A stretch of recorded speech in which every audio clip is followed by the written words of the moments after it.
In episode 1, we talked to GPT-4o from Console app that was great for learning and basic setup, but nobody shipped a console app to users.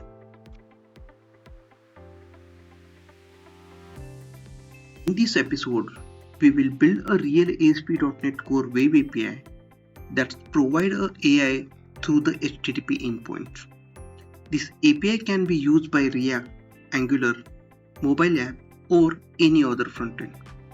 We will use the same Azure OpenAI setup from episode 1, but this time we will turn it into production style API.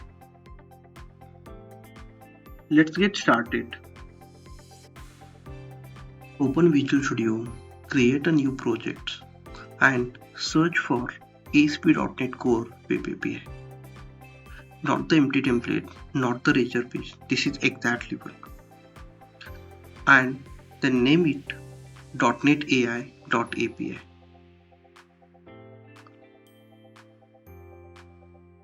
And that's the project we will keep building for the rest of the series. So get the name right one.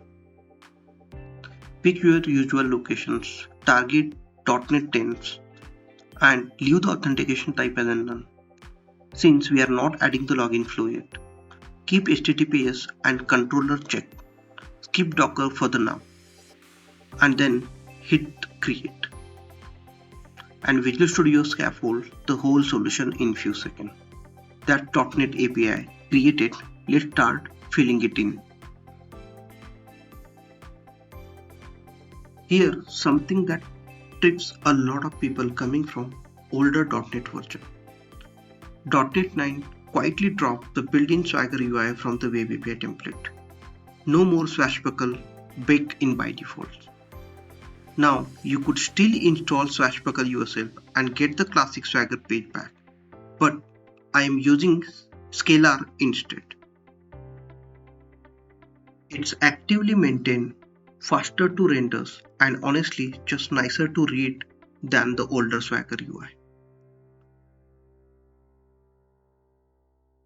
Once that finish, we need two lines in program.cs, which is app.mapOpenAI. We generate the OpenAI document describing our endpoints, and app.mapScalar API reference, which serve the actually interactive UI on top of that document.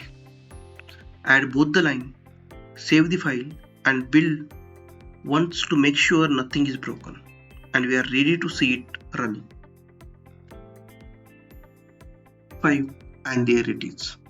Scalar loads right it in the browsers automatically. No extra configurations, no separate launch profile to wire up ourselves. This is our interactive API reference for the rest of the series.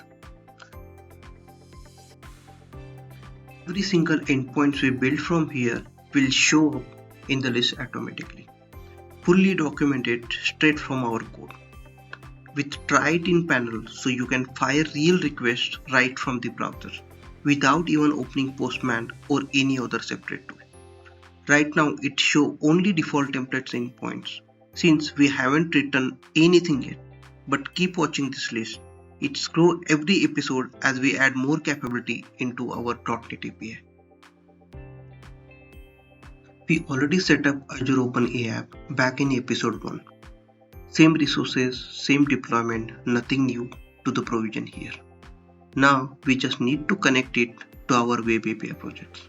Open the terminal at the bottom of Visual Studio and run .NET add package azure.net AI.openai. That's Microsoft official SDK. One command, a few seconds, and it's added straight to our project file and ready to use. This is the biggest change from episode 1. In episode 1, we created the Azure OpenAI clients ourselves at the top of file. Now we will use the better and more professional way. We add Azure OpenAI client one time to the dependency injection container as a singleton by using builder.service.add_singleton with the endpoints and credentials. And after that, we don't need to create a client again. Any controller that needs the client simply asks for it in the constructor, and ASP.NET automatically provides it. This is the standard way that most production .NET API are built. Add our endpoints, key, and deployment name to appsetting.json. Same value from the episode 1. Program.cs read them straight out of the configuration. Now I click the projects, add new folder, and name it models. Now right click on these folders and add new item. Give it name of this class is chat models and click on add. This is how we create the chat models. Two simple records, chat request with message and chat response with reply and providers.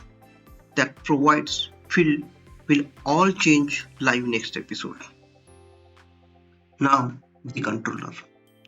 Right click the controllers folders, add controller and pick API controller -empty.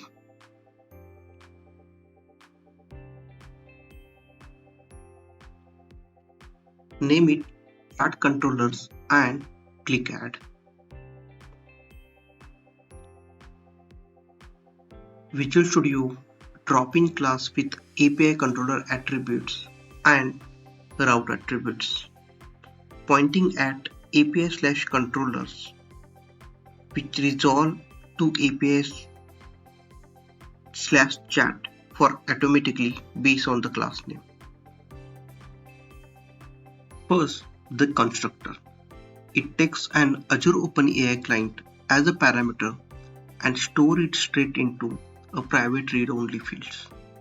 Notice we never call a new anywhere here. .NET see this constructor, looks in the DI container, find the singletons we register back in program.cs and hands it in automatically. Same patterns every controller in this project is going to use from here on. Now let's create the API endpoints. We use as an HTTP post method called post, and it receives a chat request from the request body. First, we check if the message is empty or null. If it is in, then we immediately return a bad request because there is no reason to call the API without a message. If the message is valid, we create the list of chat message and send it to the AI using complete chat async. We wait for the AI to finish and return its response. And finally, we create a chat response.